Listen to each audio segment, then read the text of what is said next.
Good afternoon. Happy Monday. Happy St. Patrick's Day. I see a lot of us are very festive in our green. Peter Ducey, I like it. First today, I want to address the devastating tornadoes and storms that have impacted many states throughout the South and the Midwest. As of this morning, more than 40 innocent lives have been lost, and many communities have been totally destroyed. The president has been actively monitoring the situation, and the Trump administration is engaged with governors and local officials to restore affected communities and livelihoods. Everyone impacted is in our prayers, and President Trump is fully prepared to assist state and local officials as they recover from the horrific damage. The president has had a very busy weekend, making our country and the world a much safer place. President Trump ordered decisive military action against the Houthi terrorists in Yemen.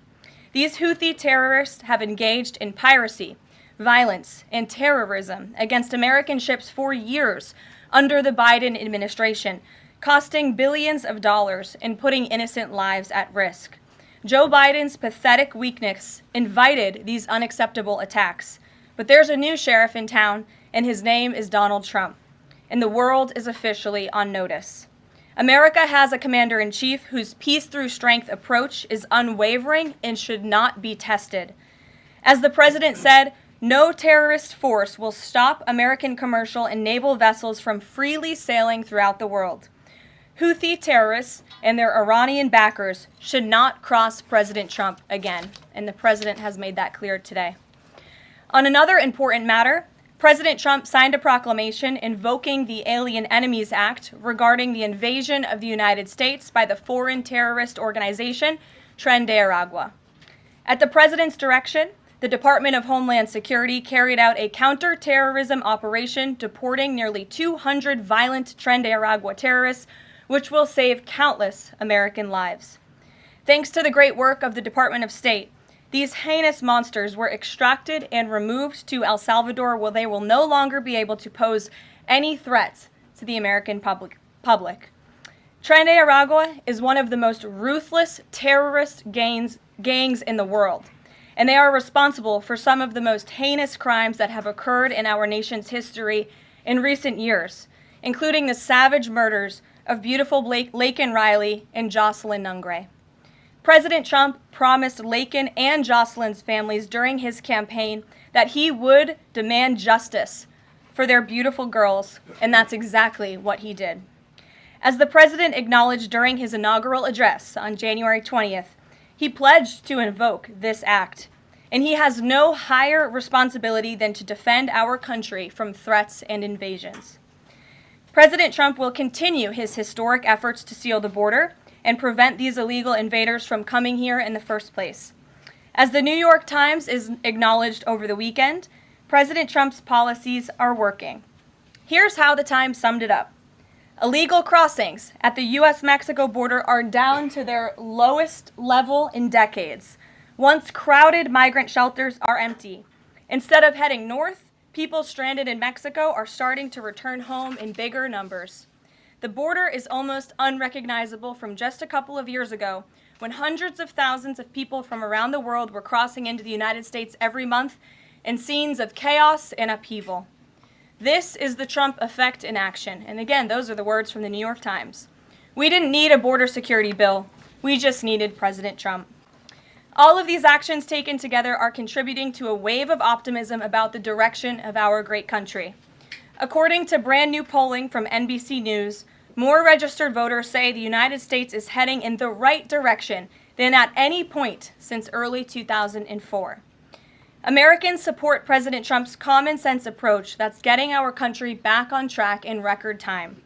Meanwhile, the president's critics can't say the same. That same new NBC poll also found that the Democrat Party has reached an all-time low in popularity. It turns out when you let your hatred of President Trump get in the way of doing what is best for America, the people reject you. Who would have thought? Joining us today in our new media seat is Kelly Meyer. She is a White House correspondent with News Nation. News Nation started in 2021 and is one of America's fastest growing cable news networks with a focus on news for all of America. It's part of a larger ecosystem Nexstar, which is home to News Nation, the political website The Hill, the broadcast network The CW, and local Nexstar stations. With that, kick us off, please, Kelly. Thank you, Karoline. What do you say to Americans who want safe streets but are concerned due process is being violated? The president is using every lever of his executive authority and his constitutional authority within the bounds of the immigration laws of our country to ensure that our streets are safer for law-abiding American citizens. And this administration is focused on detaining, arresting, and deporting illegal criminal aliens. And as you saw this past weekend, the president used his authority under the Alien Enemies Act to deport foreign terrorists. Tren de Aragua is now a designated foreign terrorist organization. And as I said, there were nearly 200 Tren de Aragua members who were sent to El Salvador this weekend. Countless lives will be saved because of this action. And if you talk to the families, the Angel families, as I mentioned, Laken Riley and Jocelyn Nungray, they understand the grave cost of life at the hands of these illegal terrorists. And the president is proud to deliver on that promise for them. And just to follow up on that, this will be challenged later today in the courts. Does the president, does this allow him to defy the court order without having this the checks and balances and the separation of power? No. In fact, this administration acted within the confines of the law, again, within the president's constitutional authority and under the authority granted to him under the Alien Enemies Act. We are quite confident in that, and we are wholly confident that we are going to win this case in court. Peter. Thank you, Caroline. If you guys can't send 200 Tren de Aragua terrorists at a time to El Salvador, where are you going to send them instead? It's a very good question.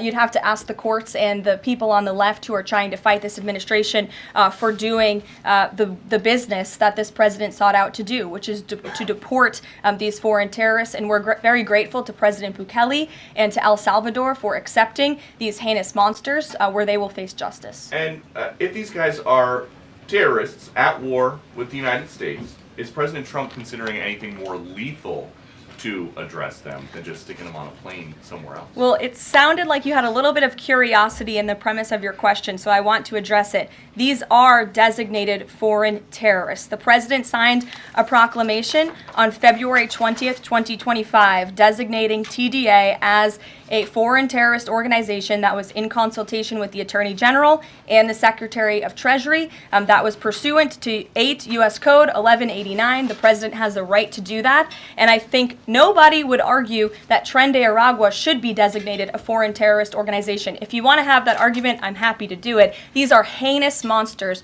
rapists, murderers, kidnappers, sexual assaulters, predators who have no right to be in this country, and they must be held accountable. And something different. There is now a member of the European Parliament from France who does not think the U.S. represents the values of the Statue of Liberty anymore. They want the Statue of Liberty back. So is President Trump going to send the Statue of Liberty back to France? Absolutely not. And my advice to that unnamed low-level French politician would be to remind them that it's only because of the United States of America that the French are not speaking German right now. So they should be very grateful to our great country. Kelly. Is the administration prepared to give the court what it wants in terms of the time of the flights that departed, that went to El Salvador, and some of those details that the judge is asking for in trying to determine the timing? Clearly, the 5 named individuals were not deported. That's right. In compliance. But looking more broadly, wanting to know about the timing of flights and so forth, because the verbal order did say turn around the flights if there's an issue. So is the administration prepared to provide that information? I'm prepared to provide it right now. All of the planes that were subject to the written order, the judge's written order, took off before the order was entered in the courtroom on Saturday. And the administration will, of course, be happily answering all of those questions that the judge poses in court later today. And for people who have due process questions about making certain that there wasn't anyone who was swept up who did not meet the criteria that you laid out, is there a way for the administration to provide more detail about how that was determined, who the individuals were that met this deportation order? Yes, I can assure the American people that Customs and Border Patrol and ICE and the Department of Homeland Security are sure about the identities of the individuals who were on these planes and the threat that they pose to our homeland. They take this incredibly seriously. They are putting their lives on the line to deport these designated terrorists from our country, and they should be trusted to do that. And that's exactly what the American people elected this president to do.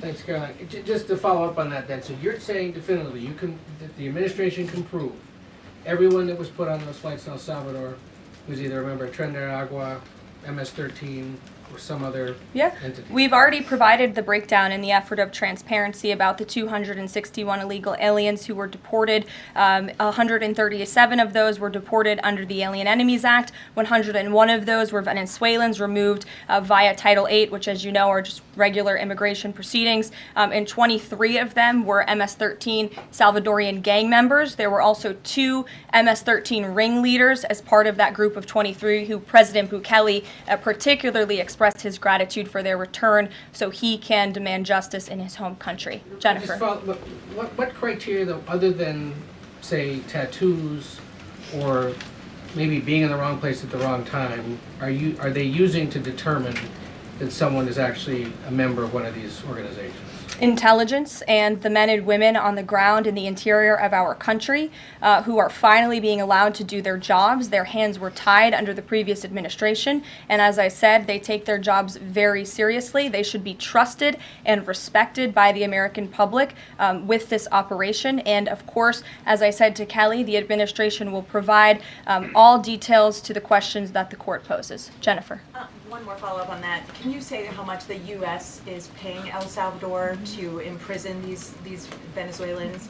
And then a different question on Russia. I was wondering if you could give us an update on the ceasefire negotiations, and is there anything you can share on the list that Putin passed along to President Trump for the things he's requesting? Sure. To your first question, it was approximately $6 million to El Salvador for the detention of these foreign terrorists. And I would point out that is pennies on the dollar in comparison to the cost of life and the cost it would impose on the American taxpayer to house these terrorists in maximum security prisons here in the United States of America. And I would echo the message of our Secretary of State, Marco Rubio, who expressed his gratitude to President Bukele and El Salvador's government for their cooperation in this deal. As for Russia, as you know, the president announced last night on Air Force One on his return from his very busy weekend in Florida that he will be speaking to President Putin tomorrow. I won't get ahead of those negotiations, but I can say we are on the 10th yard line of peace, and we've never been closer to a peace deal than we are in this moment. And the president, as you know, is determined to get one done. Sure, Caitlin. I have 2 questions for you. One on the flights, but first on the president's post overnight, saying that the pardons that were issued by President Biden preemptively to members of the January 6th committee, that they're now null and void. Have attorneys here at the White House told President Trump that he has the legal authority to undo a pardon simply because it was signed by auto pen, as he said? The president was begging the question that I think a lot of journalists in this room should be asking about whether or not the former president of the United States, who I think we can all finally agree was cognitively impaired. I know it took people some time to finally admit that, but we all know that to be true, as evidenced by his disastrous debate performance against President Trump during the campaign. I digress on that. But the president was raising the point that did the president even know about these pardons? Was his legal signature used without his consent or knowledge? And that's not just the president or me raising those questions, Caitlin. According to the New York Post, there are Biden officials from the previous White House who raised those questions and wondered if the president was even consulted about his legally binding signature being signed onto documents. And so I think it's a question that everybody in this room should be looking into, because certainly that would propose perhaps criminal or illegal behavior if staff members were signing the President of the United States autograph without his consent. Biden is on the record talking about issuing preemptive pardons to these people. But was he aware of his signature being used on every single pardon? That's a question you should ask the Biden White House. Is there any evidence on that he wasn't aware of it? You're a reporter. You should find out. Okay, Sean. on the flights, so I have a question on the timeline of the flights. You keep talking about the judge's written order, which hit the docket Saturday night at about 7:26 p.m. But he issued a verbal order before that at about 6:45 and 6:48 p.m. based on the court hearing. A verbal order from the bench. Does the White House feel the need to comply with a verbal order from this judge? Again, as I said, all of the planes subject to the written order of this judge departed U.S. soil, U.S. territory before the judge's written order. But what about the verbal order, which of course carries the same legal weight as a written order, and said for the planes to turn around if they were Well, in the air? there's actually questions about whether a verbal order carries the same weight as a legal order, as a written order, and our lawyers are determined to ask and answer those questions in court. Sean. Hey, so on Friday, the president suggested at length that it should be illegal to criticize judges, but he has repeatedly criticized judges who rule against him, and Elon Musk is calling for impeachment of judges who have opposed the administration. So how are those two things not in conflict? I have not heard the president talk about impeaching judges. I know you mentioned Mr. Musk's tweet, but I have not heard the president of the United States ask that. Mary. Hey, thanks, Caroline. I wanted to ask about this video I saw this morning set to the tune of, I believe, Closing Time about deportations of illegal migrants. What's the strategy behind the White House's videos they've been putting out on this, and can you kind of talk us through the thinking on these videos? Sure. I think the White House and our entire government clearly is leaning into the message of this president. And we are unafraid to double down and to take responsibility and ownership of the serious decisions that are being made. The president was elected with an overwhelming mandate to launch the largest mass deportation campaign in American history, and that's exactly what he is doing. And to this very day, we are now, I think, 56 or 7 days into the administration by my count. The president still receives an overwhelming public support for the policies that he is enacting. So we are unafraid to message effectively what the president is doing on a daily basis to make our communities safer. And the specific video you referenced, I think it sums up our immigration policy pretty well. You don't have to go home, but you can't stay here. Go ahead. Thanks, Caroline. I have two questions. First, will President Trump put sanctions on Russia if the talks on Tuesday don't go as hoped? And secondly, have any illegal immigrants self-deported through CBP home yet?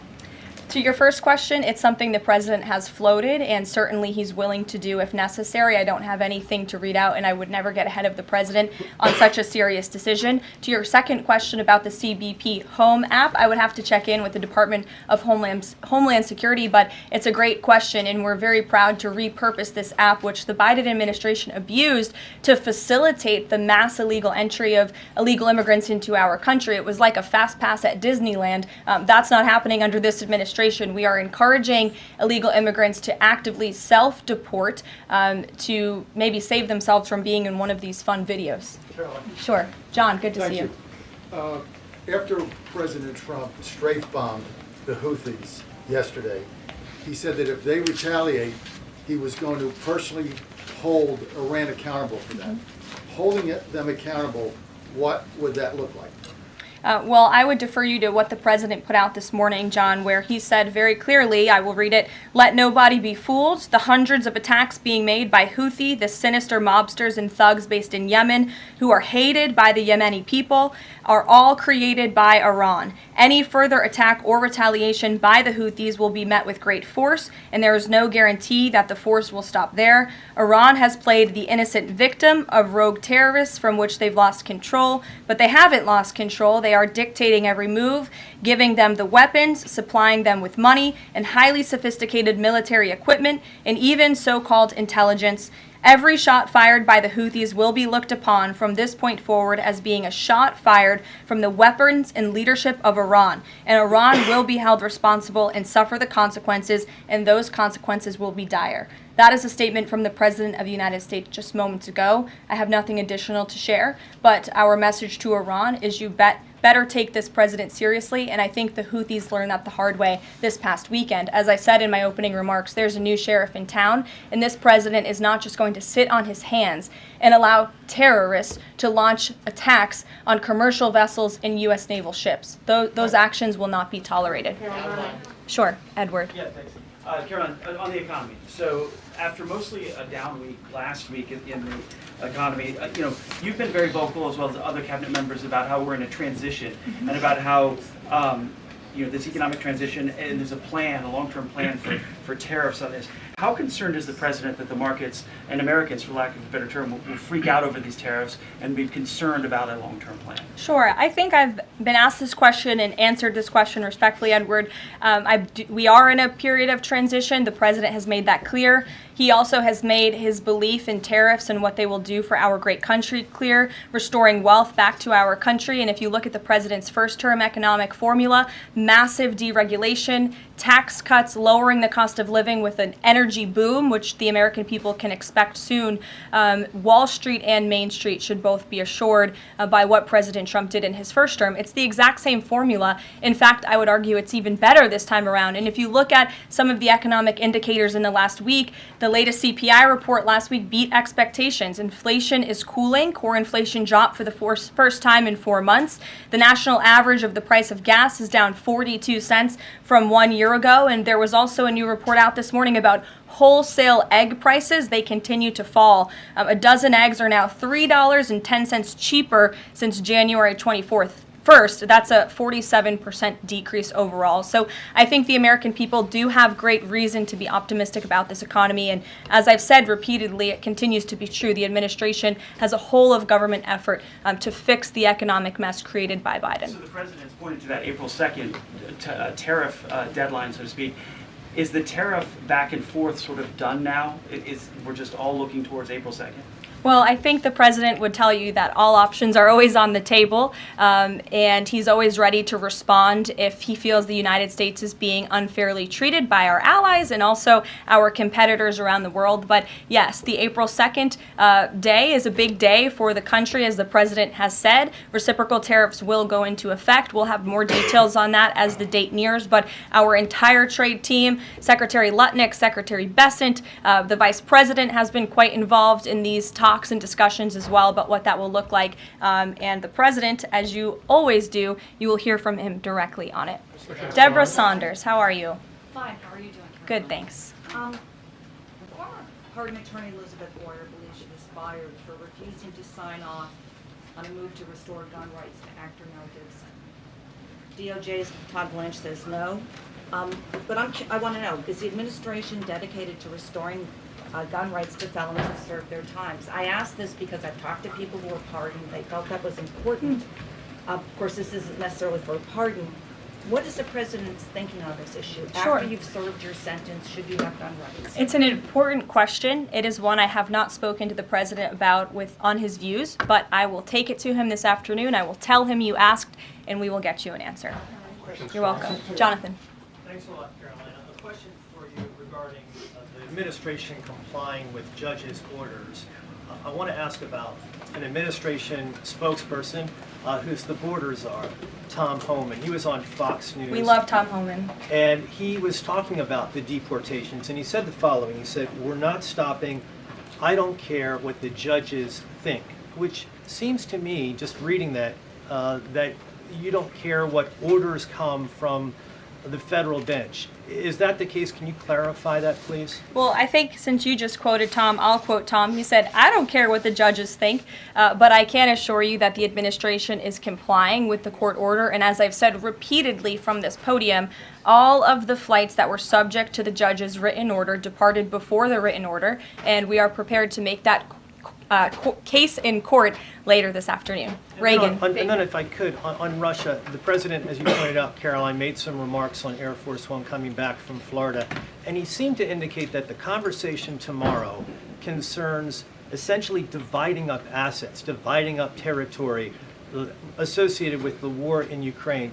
Has President Zelensky given President Trump that authority? Is that what is going to take place tomorrow? Well, as you know, the president and his entire national security team have been engaged directly with President Zelensky and the Ukrainian team, and that has been part of the discussion between the president's team and the Ukrainians. As for where those lines will be drawn or any specifics, I am not going to get into that from this podium. It would be unwise for me to get ahead of the president's call with President Putin tomorrow. But again, I can assure you, in the effort of transparency, as this president always does, you will hear from him or one of us directly after that phone call tomorrow.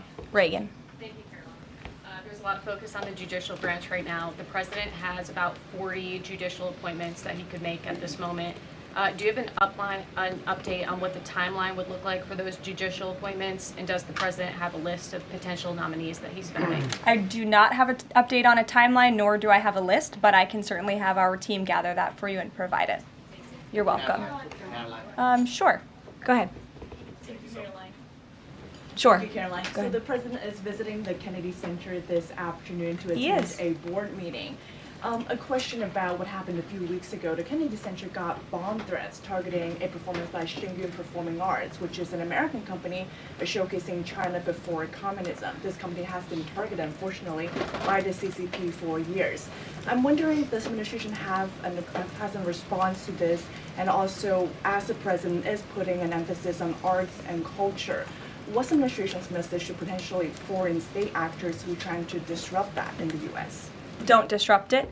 This administration will take that very seriously and hold you accountable. We obviously condemn any violence or threats of violence against American institutions. And the president will be traveling to the Kennedy Center later this afternoon. I look forward to going with him. As you know, he is now the chairman of the board of the Kennedy Center, where he hopes to restore arts and culture that embrace American tradition, don't disparage it, as we have unfortunately seen over the past several years. The president will be doing a tour of the center. In his business developer mind, I'm sure he will make some recommendations on how the center itself can be improved, but also will be discussing perhaps some future plays and musicals and theatrical programs that the center will be hosting under his new leadership and the board's new leadership. Daniel. Will the president be discussing with Putin tomorrow the future of Volodymyr Zelensky? Sort of a follow-up to John's question. Again, I've been asked and answered this question now. I'm not going to get ahead of the president's discussion tomorrow, but after the phone call takes place, I can certainly provide a readout. Daniel. Caroline, thank you so much. You mentioned earlier in the briefing that you guys are at the 10-yard line of peace. Given the amount of progress that you've made in such a short amount of time, is that an indictment of the previous administration's foreign policy stance, and is it just more proof that you need to talk to people to sort of get things done? I think so. I think the previous administration is the reason this war began. As President Trump often says, this war would have never started if he were still in office. It only started because of the incompetence and the weakness of the previous administration, and President Trump is very proud of the progress that he and his team have made in such a short amount of time, and hopefully tomorrow that progress will move forward. Sure. Thanks. There have been some media reports just in the last few hours that the administration has decided to withdraw from the International Center for the Prosecution of the Crime of Aggression against Ukraine, which is designed to hold Putin accountable for war crimes. Are you able to confirm that? And if that has occurred, why has that occurred? I'm not able to confirm it because I have not heard that. I will caution, I know there have been many inaccurate and misleading reports from Reuters lately, so I would caution anybody taking that seriously, but I can check in and get back to you. Rachel. Thanks, Caroline. Is it the president's belief that the Justice Department should be investigating members of the January 6th Select Committee? Is he directing the DOJ to do that? As the president made it very clear in his address on Friday, I believe some of you were there, I was there, he made his vision for what he would like to see of the Department of Justice very clear, but he said that he has appointed great people in Attorney General Pam Bondi and also in our FBI Director Kash Patel to do what they think is best for our justice system and to stop the weaponization of justice that we saw under the previous administration against not just President Trump but his supporters as well. We want to restore the Department of Justice to an institution that focuses on fighting law and order and crime and putting real criminals behind bars, not targeting Americans because of their religion or their political speech. We saw that under the previous administration, and it's unacceptable to this president. And just to follow up really quickly on just Homan's comments from earlier, a few weeks ago in the Oval Office, the president said he will always abide by the courts. We heard what Tom Homan said earlier today. So I'm only asking just to be clear important for the American people. It is the administration's belief that that you feel like you are bound to comply by the judge's orders? We are complying with the judge's orders. Question on the storm. Sure. What role does the president see for FEMA with these storms? He's talking about getting rid of FEMA, states handling their own disasters. Does he plan to change how the federal government responds to these storms? There hasn't been a change yet. That doesn't mean there couldn't be in the future. But as of right now, the president, the entire administration are actively monitoring the storms, as I said. In fact, before I came down here, there was an email note in my inbox from the Department of Homeland Security on what they are actually doing state by state across the board. So rest assured, Secretary Noem and her team is on it, and I would defer you to the Department of Homeland Security for any further details. One more question. The president referenced power plants with a conversation with Vladimir Putin.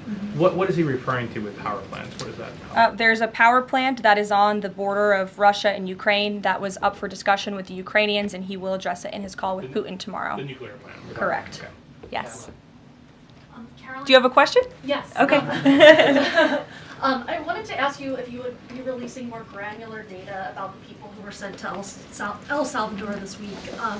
Particularly, will you be releasing their names?